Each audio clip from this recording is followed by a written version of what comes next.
నమస్కారం Russia TV వార్తలకు స్వాగతం నా పేరు లక్ష్మి వార్తల్లో ముందుగా హెడ్లైన్స్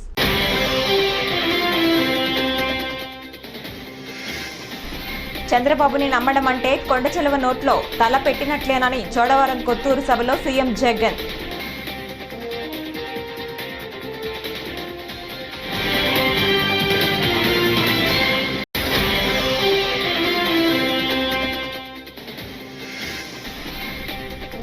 ఇళ్ల వద్ద పెన్షన్ల పంపిణీ పెద్ద కష్టమైన పనేం కాదంటూ వివరాలు తెలిపిన చంద్రబాబు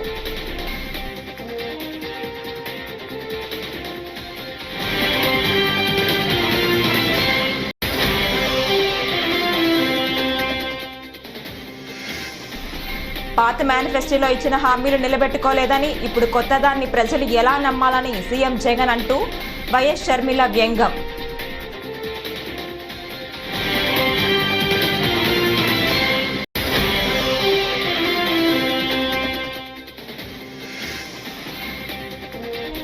సీఎం జగన్ను తాకిన గులకరాయి చాలా స్పెషల్ మంగళగిరి రచ్చబండ కార్యక్రమంలో నారా లోకేష్ ఎద్దేవా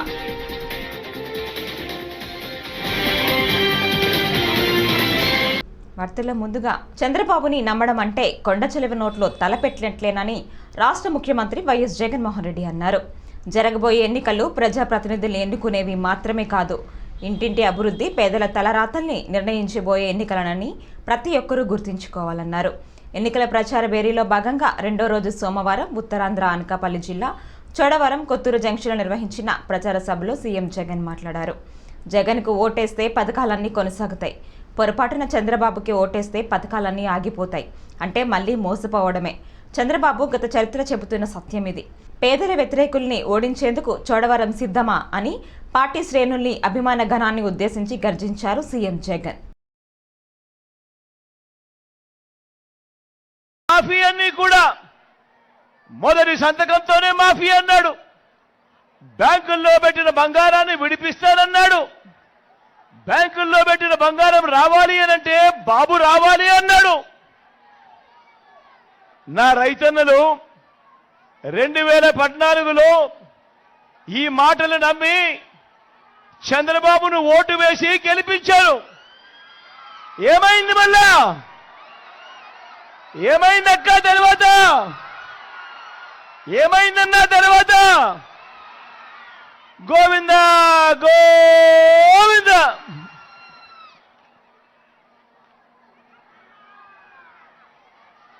ఇంకా ముందుకు పోదామా? ఇంకా ముందుకు పోదామా? ఇంకా ముందుకు పోదామా అన్నా? ముఖ్యమైన హామీలంటూ 14,205 కోట్ల రూపాయలు డ్వాక్రా సంఘాలకు సంబంధించిన రుణాలన్నీ మాఫీ చేస్తానన్నాడు. ఇదే పెద్ద మనిషి చంద్రబాబు నాయుడు గారు 2014 ఎన్నికలకు ముందు ఎన్నికలయ్యాయి. నా అక్క చెల్లెమ్మను చంద్రబాబు మే 1వ తేదీ వస్తుండటంతో మళ్లీ అందరి దృష్టి పెన్షన్ల పంపిణీపై పడింది. ఏప్రిల్ నెలలో పెన్షన్ల పంపిణీ ఒక ప్రహసనంలా మారడం తెలిసిందే. ఇళ్ల వద్దకే పెన్షన్లు అందించాలని ఈసీ ఆదేశించిన ప్రభుత్వం సచివాలయాల వద్ద పెన్షన్లు ఇచ్చిందని విపక్షాలు బగ్గుమనటం, విపక్షాలు వాలంటీర్లపై ఫిర్యాదు చేయటం వల్లే సచివాలయాల వద్ద ఇవ్వాల్సి వచ్చిందని, అందుకే పలువురు వృద్ధులు ఎండవేడమికి మరణించారని ప్రభుత్వం ఎదురుదాడికి దిగటం అందరూ చూశారు. ఈ నేపథ్యంలో టీడీపీ అధినేత చంద్రబాబు నేడు ప్రెస్ మీట్ పెట్టి పెన్షన్ల పంపిణీపై ప్రభుత్వం తన వైఖరి మార్చుకోవాల్సిందేనని, ఈసీ ఆదేశాలు పాటించాలని డిమాండ్ చేశారు. ఇది ఏమాత్రం ఆమోదయోగ్యం కాదు. ఈరోజు మీరు చూస్తే వాళ్ళు చెప్పినట్లు చూస్తే ఆధార్ లింక్ అయిన ఉన్న లబ్ధిదారులందరికీ బ్యాంకులో వేస్తాం, మిగిలిన వాళ్ళందరికీ ఇంటికి పోయి ఇస్తామంటున్నారు. మొత్తం 65,49,000 మంది పెన్షనర్స్ ఉన్నారు. దీంట్లో 48,92,000 మందికి లింకులు దొరికాయి, వీళ్ళకి అకౌంట్లు దొరికాయి. అంటే 75% వాళ్ళకు నేరుగా బ్యాంకులు వేస్తూ ఉంటారు. మిగిలిన వాళ్ళందరూ ఎవరైతే వికలాంగులు, లింకులు లేని వాళ్ళు, పోలేని వాళ్ళు, అనారోగ్యంగా ఉండేవాళ్ళు, వాళ్ళు 16,57,000 మంది ఉన్నారన్నారు. ఎవరు పోలేరు? మీ దగ్గర లింక్ అడ్రస్ ఉందా? వెరిఫై చేశారా? మీరు ఎప్పుడు వెరిఫై చేశారు? రాత్రి చేశారా? మీరు 49 మంది ఎవరు వికలాంగులు, ఎవరు ఆరోగ్యంగా బాగలేరు, ఎవరు నడవలేరు అని మీకు తెలిస్తే పాత మేనిఫెస్టోలో ఇచ్చిన హామీలు నిలబెట్టుకోలేదని ఇప్పుడు కొత్తదాన్ని ప్రజలు ఎలా నమ్మాలని సీఎం జగన్ను ఏపీ కాంగ్రెస్ అధ్యక్షురాలు వైఎస్ షర్మిల ప్రశ్నించారు. మద్యం నిషేధం చేయకపోగా ప్రభుత్వమే విక్రయిస్తోందన్నారు. మెగా డిఎస్సీకి బదులుగా దగా డిఎస్సీ ఇచ్చారని ఆక్షేపించారు. ఏటా సంక్రాంతికి ఇస్తామన్న జాబ్ క్యాలెండర్ ఏమైందని నిలదీశారు. విశాఖపట్నంలో నిర్వహించిన మీడియా సమావేశంలో ఆమె మాట్లాడారు. అదనపు అడ్వకేట్ జనరల్ పొన్నవోలు సుధాకర్ రెడ్డి ఇటీవల చేసిన వ్యాఖ్యలపైన స్పందించారు. జగన్పై ఆయన స్వామి భక్తిని చాటుకున్నారని ఎద్దేవా చేశారు.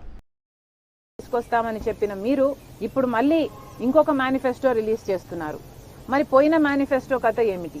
పోయిన మేనిఫెస్టో మీరు నిలబెట్టుకునే పోలవరం ప్రాజెక్టు ఏమైంది? పోలవరం ప్రాజెక్టు కోసం ఒక్క నిజమైన ఉద్యమం, ప్రత్యేక హోదా అయినా పోలవరం అయినా మీరు చేసింది లేదు. కొన్ని క్యాపిటల్ సిటీస్ అయినా 3 అన్నారు. 3 ఒక్కటైనా కట్టారా? కనీసం ఈరోజు ప్రజలు తలెత్తుకొని చెప్పుకునేటట్టు ఒక క్యాపిటల్ సిటీ కూడా ఆంధ్ర రాష్ట్ర ప్రజలకు లేదు అంటే ఇది అవమానం కాదా? పోయిన మేనిఫెస్టోలో మీరు పెట్టిన అంశాలు పూర్తి మద్యపాన నిషేధం.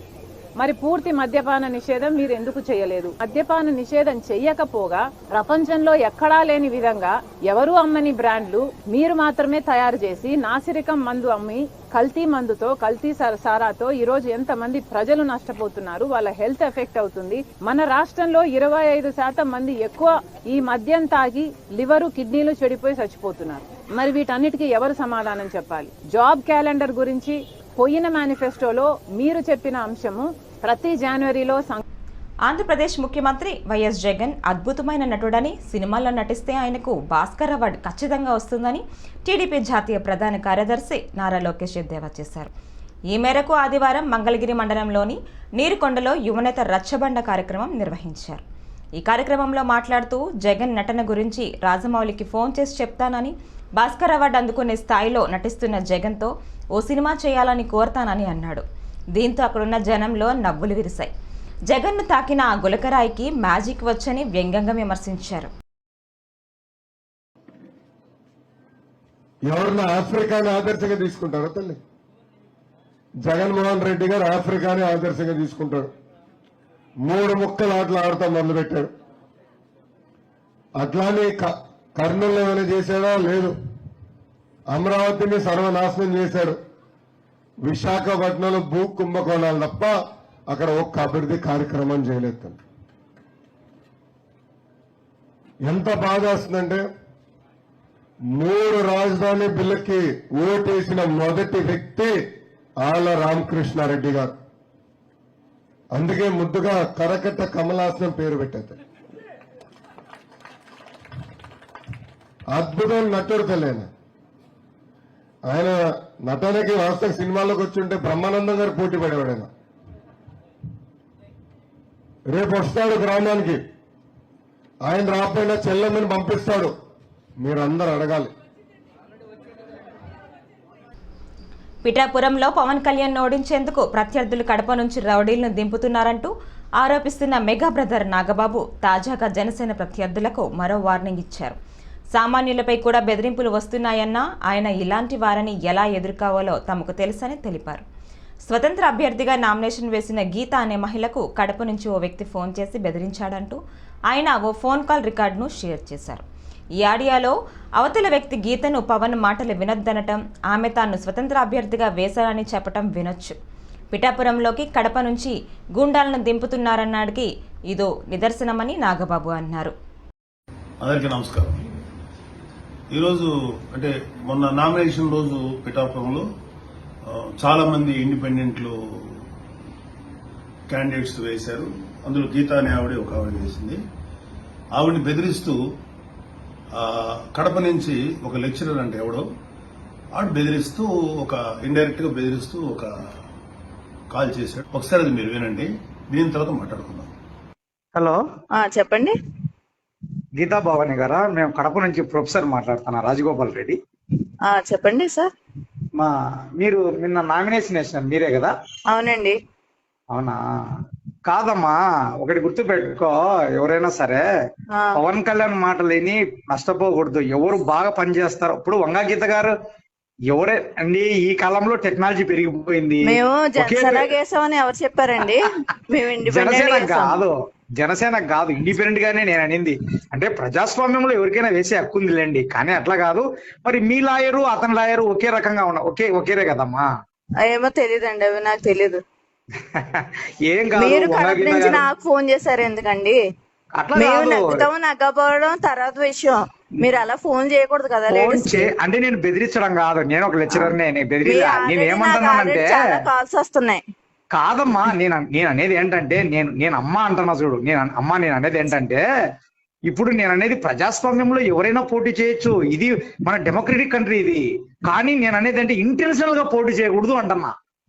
ఇంటెన్షనల్ అంటే ఏమని, కోపము, వాళ్ళ మీద పగ, అట్ట కాదు. మేము వంగా అలాగే గీత గారు వేయలేదు సార్, మేము అలాగైతే వేయలేదు. మేము అట్లా అంటే నార్మల్ గా వేసాము. కాదమ్మా, మీ నోటరీ అతని నోటరీ ఒకటే ఉంటే అది ఇంటెన్షనల్ కాదమ్మా. మీ మీరే దగ్గరకు చెప్పండి. వచ్చినాయండి ఆ నోటరీలు అయ్యి?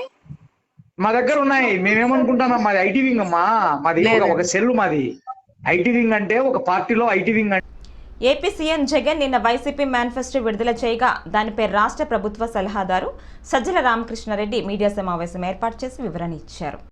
మేనిఫెస్టోకు కట్టుబడి ఉండటం జగన్కు మాత్రమే సాధ్యమని అన్నారు. మేనిఫెస్టో ప్రకటించడమే కాకుండా అందులో 99% అమలు చేయటం సాధారణమైన విషయం కాదన్నారు. దీంతో ఈసారి ఎన్నికల మేనిఫెస్టోపై చాలా అంచనాలు ఉన్నాయని తెలిపారు. జగన్ కొత్తగా ఏం చెబుతారని కూడా చాలా మంది ఎదురు చూశారని వివరించారు. నిన్న జగన్ విడుదల చేసిన వైసీపీ మేనిఫెస్టోపై రాష్ట్రంలో చర్చలు జరుగుతున్నాయని సజ్జల పేర్కొన్నారు. 2024 ఎన్నికలకు మళ్ళీ సిద్ధం కావడం, దానివల్ల ఈసారి మేనిఫెస్టో కూడా దాని మీద హై ఎక్స్పెక్టేషన్స్ అందరికీ ఉన్నాయి. జగన్మోహన్ రెడ్డి గారు కొత్తగా ఏం చెప్తారనేది కూడా చాలామంది ఎదురు చూస్తుండొచ్చు. ఈ నేపథ్యంలో మేనిఫెస్టో గురించి నిన్నటి నుంచి స్టేట్లో వైఎస్ఆర్ కాంగ్రెస్ పార్టీ మేనిఫెస్టో గురించి చర్చలు కూడా జరుగుతున్నాయి. నేను ఇక్కడ 2 విషయాలు, ఒకటి మేనిఫెస్టో అనేది అంటే జస్ట్ ఒక తాయిలాలు అనౌన్స్ చేసే, ప్రకటించే, మేము రాగానే ఏం చేస్తామని ప్రకటించే, ఒక హామీల కుమ్మరించే, గుప్పించే పత్రం లాంటిది అయితే అది మేనిఫెస్టో అనిపించుకోదు. దానికి ఒక పత్రికా ప్రకటన అయినా సరిపోతుంది. మేనిఫెస్టో విశాఖలోని జై భారత్ నేషనల్ పార్టీ కార్యాలయంలో ఆదివారం నాడు ఎన్నికల ప్రచారం నిర్వహించారు. గడప గడపకు వెళ్లి ఎన్నికల ప్రచారం చేపడితే ప్రజలు స్వాగతం పలుకుతున్నారని, ఇది నాకు చాలా ఆనందంగా ఉందని పలువురు లక్ష్మీనారాయణ సమక్షంలో పార్టీలో చేరారు. వారికి పార్టీ కండువా కప్పి పార్టీలోకి సాదరంగా ఆహ్వానించారు. ఈ సందర్భంగా లక్ష్మీనారాయణ మాట్లాడుతూ ఏపీని సీఎం జగన్ రెడ్డి అప్పుల్లో ముంచారని ధ్వజమెత్తారు. వైసీపీ అధికారంలోకి రాకముందు రాష్ట్రానికి ఎన్ని అప్పులు ఉన్నాయి, ఇప్పుడు ఎంత ఉన్నాయో జగన్ చెప్పాలని ప్రశ్నించారు. నేను కష్టాన్ని నమ్ముకొని ఇంటింటికి తిరిగి ప్రజలను చైతన్యవంతం చేసే ప్రజలు గొంతుపై వచ్చాను, కానీ డబ్బు మద్యంతో అమలు సాధ్యం కాని హామీలతో ప్రజలను మభ్యపెట్టడానికి రాలేదు అని తెలిపారు.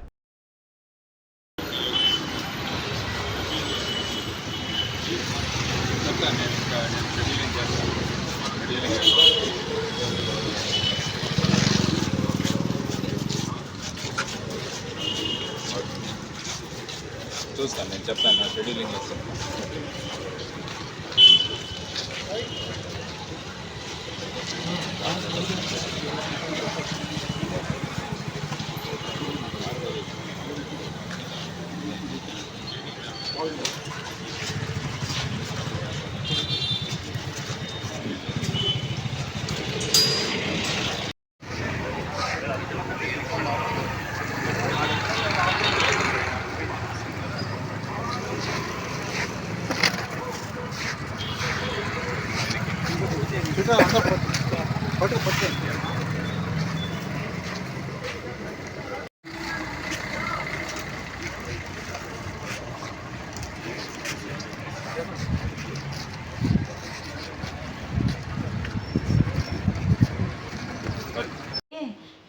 మేము మురళీనగర్ వాస్తవులు అండి. మేము జేడి లక్ష్మీనారాయణ గారు మాకు బాగానే పరిచయం ఉందండి.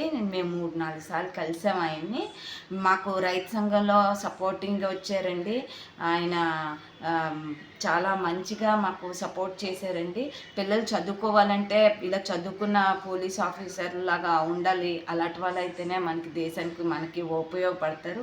మన ఊరికి మంచి చేయాలంటే చదువుకోవాలి పిల్లలు అంటే ధైర్యంగా ఇలాంటి జేడీ గారు లాంటి వాళ్ళు మనకి వస్తే బాగుంటుందని మా ఆలోచన, పిల్లల్ని చదివించడానికి. ఇప్పుడు చాలా మట్టుకి చిన్నపిల్లలకు కూడా గంజాయి అవి బాగా అలవాటైపోయిందండి. నేనే రోడ్ మీద ఫేస్ చేశానండి అలాంటి పిల్లల్ని చూశాను. కానీ మనం ఏం చేయలేం కదండి.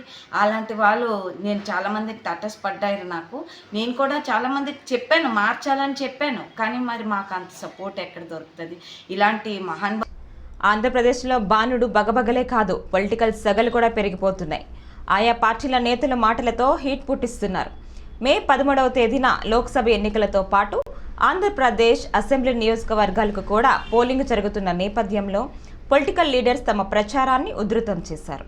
ఈ క్రమంలోనే తాజాగా ఏపీ రాజకీయాలపై నటి జయప్రద ఇంట్రెస్టింగ్ కామెంట్స్ చేశారు.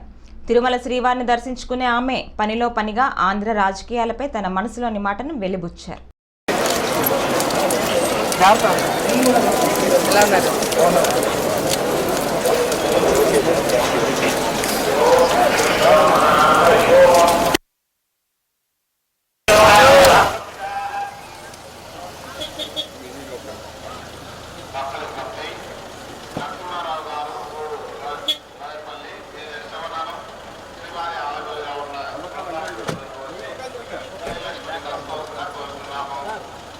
బంగారు ఆంధ్రప్రదేశ్గా చేయాలని, అలాగే మన ఆంధ్ర ప్రజలకి మన రాష్ట్రానికి స్టేటస్ కావాలని, విద్యా వైద్యంలో అలాగే రైతులకి వాళ్ళకి మినిమం సపోర్ట్ ప్రైస్ ఇవ్వాలని, ఇవన్నీ కూడా ప్రజలకు కావలసినటువంటి కోరికలు, వాళ్ళకి అవసరాలు కూడా. అలాగే ఈరోజు మనం ఉద్యోగాల కోసం, యువకుల కోసం ఎంతో పరితపిస్తున్నాము వాళ్ళకి. కాబట్టి వీళ్ళందరికీ కూడా ఆ భగవంతుడు స్వామి వెంకటేశ్వర స్వామి అనుకున్న కోరికలన్నీ నెరవేర్చాలని మనస్ఫూర్తిగా మళ్ళీ అదే చెప్తున్నా. నేను పురంధేశ్వరి గారు పిలిస్తే వస్తా, మరి బీజేపీ నుంచి ఆమె పిలవాలి కదా, సో ఆమె అధ్యక్షురాలు కాబట్టి ఆమె పిలిస్తే తప్పకుండా వస్తాను. శ్రీకాళహస్తి పట్టణంలో మాజీ ఎమ్మెల్యే ఎస్వి నాయుడు నివాసంలో ఆదివారం మీడియా సమావేశం నిర్వహించారు. మాజీ ఎమ్మెల్యే మీడియాతో మాట్లాడుతూ గత నెలల క్రితం మాజీ మున్సిపల్ చైర్మన్ ముత్యాల పార్థసారథి వైసీపీల నుంచి టీడీపీలోకి చంద్రబాబు సమక్షంలో పార్టీలో చేరారు. తెలుగుదేశం పార్టీకి ఎన్నరూ లేని కృషి చేసి అధిక మెజారిటీతో చంద్రబాబు నాయుడిని ముఖ్యమంత్రిని చేస్తానని మీడియాకు వెల్లడించారు.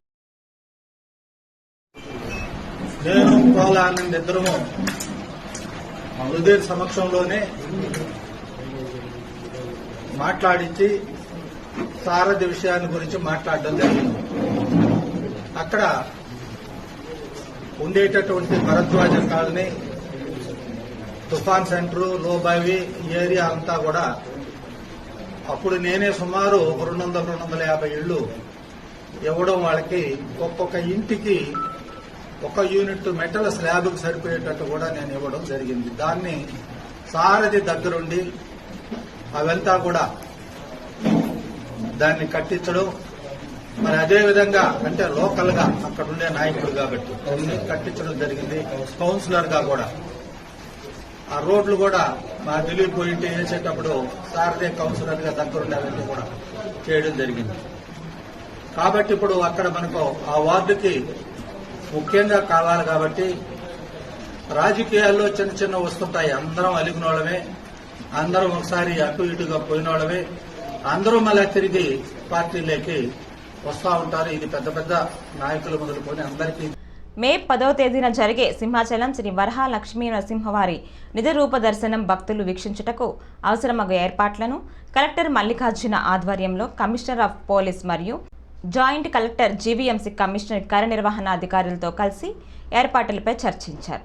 ఈ సందర్భంగా పలు అంశాలను ప్రస్తావిస్తూ భక్తుల చందనోత్సవం ముందు రోజు అనగా 9వ తేదీన సాయంత్రం భక్తులని కొండపైకి అనుమతించరు. 4 గంటల నుంచి ఉచిత దర్శనంలు, 300 రూపాయలు, 1000 రూపాయల టికెట్లు తీసుకున్న వారిని నీలాద్రి ద్వారం నుంచి దర్శనం కల్పించబడనని, 1500 రూపాయల టికెట్లు తీసుకున్న వారికి కూడా తెల్లవారుజామున 5 గంటల 30 నిమిషాల నుంచి నీలాద్రి ద్వారం వద్ద నుండి మాత్రమే దర్శనములు కల్పించబడను. ఎక్కువ మంది భక్తులకు దర్శనం కల్పించాలనే సంకల్పంతో అంతరాయాల దర్శనం నిలుపుదల చేస్తున్నట్లు తెలిపారు.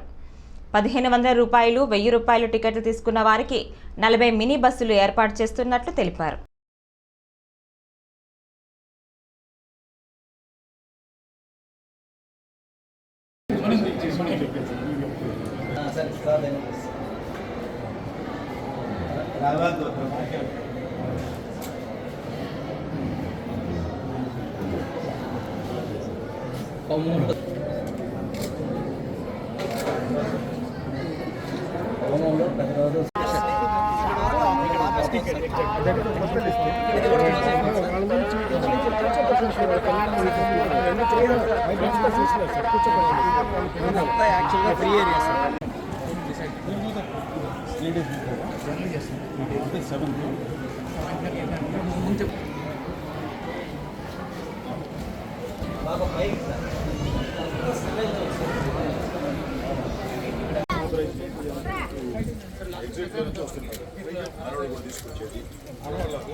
ఫస్ట్ గేట్ సార్ దాని ట్రాఫిక్ వెనక దూరం సార్ తర్వాత ఫస్ట్ గేట్ స్టార్ట్ అవుతుంది సార్ ఫస్ట్ గేట్ తర్వాత ఆ గేట్ సార్ తర్వాత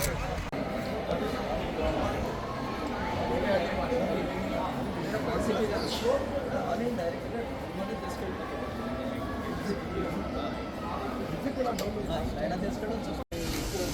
తీసుకెళ్ళడం వెహికల్స్ ఏం లేదు సార్ ఇదంతా పబ్లికే సార్ అంటే మనకి మళ్ళీ ఎగ్జిట్ ఇది సార్ బొల్లర దగ్గర సార్ మన వెహికల్స్ పంపేది కూడా సార్ వెహికల్స్ ఏమైనా ఇస్తే వెహికల్స్ పార్కింగ్ అంతా పైన ఎక్కడ 100 ఉంటానా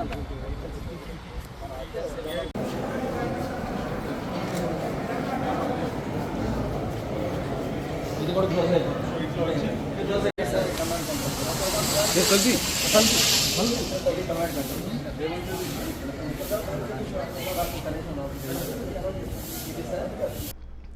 నా పాలన నచ్చితేనే నాకు ఓటేయండి అన్న దేశంలోని గొప్ప నాయకుడు సీఎం జగన్మోహన్ రెడ్డి అని రాష్ట్ర మంత్రి కారుమూరి వెంకట నాగేశ్వరరావు అన్నారు. సోమవారం పశ్చిమ గోదావరి జిల్లా తణుకు పట్టణంలో 4, 5, 6, 17 వార్డులో మంత్రి విస్తృతంగా ఎన్నికల ప్రచారం చేశారు. ఈ సందర్భంగా ఆయన మాట్లాడుతూ 99% హామీలు నెరవేర్చి ప్రజల గుండెల్లో చిరస్థాయిగా నిలిచిన వ్యక్తి సీఎం జగన్మోహన్ రెడ్డి అని అన్నారు. మేనిఫెస్టోలో చెప్పినవి కూడా అమలు చేసి చూపించారన్నారు. ఈరోజు నీతికి నిజాయితీకి మాటకు బ్రాండ్ అంబాసిడర్గా సీఎం జగన్మోహన్ రెడ్డి కులాలు, మతాలు, వర్గాలు, ప్రాంతాలు చూడకుండా అన్ని వర్గాలకు మేలు జరిగిందన్నారు. 70 సంవత్సరాల కాలంలో ఇటువంటి ముఖ్యమంత్రిని చూడలేదని, నాకు ఓటు వేసిన వారికి, ఓటు వేయని వారికి కూడా మేలు చేయాలని సీఎం జగన్మోహన్ రెడ్డి మంచి మనసుతో ఆలోచించారన్నారు. గతంలో చంద్రబాబు దాచుకో, దోచుకో, పంచుకో అన్న విధంగా వాళ్ళ వారినే చూసుకున్నారన్నారు. చంద్రబాబు ప్రజలను ఓట్లు వేసే యంత్రాలుగా వాడుకున్నాడు. చంద్రబాబు దుర్మార్గమైన పాలన అందరూ చూశారని, ఈరోజు జగన్ ప్రజలకు మేలు చేసి, మంచి చేసి, పిల్లలకు చదువులు చెప్పించి, రైతులకు పెద్దపీట వేశారన్నారు. ప్రజలు మెచ్చే మేనిఫెస్టోను సీఎం జగన్మోహన్ రెడ్డి గారు రూపొందించారని మంత్రి తెలిపారు. ఇవాళ 4, 5, 6 వార్డుల్లో ఇవాళ ప్రచారం జరుగుతూ ఉంది. మరి ఎక్కడికి వెళ్ళినా నా మనవడు, నా కొడుకు, నా తమ్ముడు, నా అన్నయ్య, పిల్లలకు మావయ్య అని ఎదురొచ్చి చెప్తా ఉన్నారు. ఇవాళ నీతికి, నిజాయితీకి, మాటకి బ్రాండ్ అంబాసిడర్ జగన్. నీతికి, నిజాయితీకి బ్రాండ్ అంబాసిడర్ జగన్. ఇవాళ 99% అన్నీ అమలు చేసి ప్రజల గుండెల్లో నిలిచిపోయిన జగన్మోహన్ రెడ్డి గారే మళ్ళీ మాకు కావాలి. మేనిఫెస్టోలో ఏదైతే పెట్టకుండా చెప్పిని కూడా చేసిన గొప్ప ముఖ్యమంత్రి, రాష్ట్ర ముఖ్యమంత్రి జగన్మోహన్ రెడ్డి గారు. ఇలా కాపు నేస్తం కానీ చాలా పథకాలు మాకు నవరత్నాల్లో పెట్టకపోయినా ఎలక్షన్ అయిన తర్వాత మేనిఫెస్టోలో పెట్టకపోయినా ఎలక్షన్ అయిన తర్వాత అన్నీ కూడా కొనసాగిస్తున్న జగన్మోహన్ రెడ్డి గారే మాకు ఎప్పుడు ఉండాలి, రావాలి, కావాలి అంటున్నారు. ఇవాళ రాష్ట్ర ముఖ్యమంత్రి జగన్మోహన్ రెడ్డి గారు పార్టీలు, ప్రాంతాలు, కులాల, మతాల అతీతంగా అందరికీ చేశారు. ఇవాళ ఎలక్షన్స్ స్టార్ట్ అయిన ఎన్నో సంవత్సరాలు, 100 సంవత్సరాలు, 70 సంవత్సరాల ముందు నుంచి కూడా ఇప్పటి వరకు కూడా ఏ ముఖ్యమంత్రి కూడా ఇటువంటి పరిపాలన, సుపరిపాలన అందించలేదు. పార్టీలకు, ప్రాంతాలకు అతీతంగా ఆళ్ళకాళ్ళగా చేసుకుంటాం వాళ్ళు. ఆంధ్రప్రదేశ్లో 5 ఏళ్లుగా అభివృద్ధి శూన్యమైందని, అరాచకాలు మాత్రమే విపరీతంగా చోటు చేసుకుంటున్నాయని తణుకు మాజీ ఎమ్మెల్యే తెలుగుదేశం, జనసేన, బీజేపీ కూటమి ఉమ్మడి అభ్యర్థి ఆరిమిల్లి రాధాకృష్ణ సతీమణి కృష్ణ తులసి అన్నారు. చేతకాని అసమర్థ ప్రభుత్వాన్ని దించేసి పనిచేసే పాలనను తెచ్చుకుందామని ఆమె పిలుపునిచ్చారు. తణుకు నియోజకవర్గ దువ్వ గ్రామంలో తెలుగుదేశం, జనసేన, బీజేపీ కూటమి తరపున ఆమె ప్రచారం నిర్వహించారు. ప్రతి ఇంటికి వెళ్లి వైసీపీ పాలనలోకి లోపాలను విడమర్చి చెప్పారు. టీడీపీ, జనసేన, బీజేపీ కూటమిని అధికారంలోకి తెచ్చుకుందామని వివరించి చెప్పారు. 2014-19 మధ్య కాలంలో అప్పటి ఎమ్మెల్యే ఆరిమిల్లి రాధాకృష్ణ దువ్వ గ్రామాన్ని దత్తత తీసుకొని ఊరిని అభివృద్ధి చేశారని, ఊరంతా బాగుపడిందని ప్రజలు గుర్తు చేస్తున్నారని అన్నారు. ఈ 5 ఏళ్ల కాలంలో గ్రామంలో ఒక్కటంటే ఒక్క అభివృద్ధి కూడా చేపట్టలేదని గ్రామస్తులు ఆవేదన చెందారన్నారు. చంద్రబాబు హయాంలోనే మహిళా సాధికారత సాధ్యమైందని, డ్వాక్రా సంఘాలను పెద్ద ఎత్తున ఏర్పాటు చేయించి ప్రోత్సహించారని గుర్తు చేశారు. మహిళల్ని అభివృద్ధి బాటలో తీసుకొచ్చేందుకు గత తెలుగుదేశం ప్రభుత్వం కృషి చేసిందని ఉదాహరణలతో సహా పేర్కొన్నారు. వచ్చే ఎన్నికల్లో తణుకు అసెంబ్లీ నియోజకవర్గం నుంచి సైకిల్ గుర్తు మీద ఓటు వేసి ఆరిమిల్లి రాధాకృష్ణను, నరసాపురం పార్లమెంటు నియోజకవర్గం నుంచి కమలం పువ్వు గుర్తు మీద ఓటు వేసి భూపతిరాజు శ్రీనివాసును వర్మను గెలిపించాలని కృష్ణ తులసి విజ్ఞప్తి చేశారు.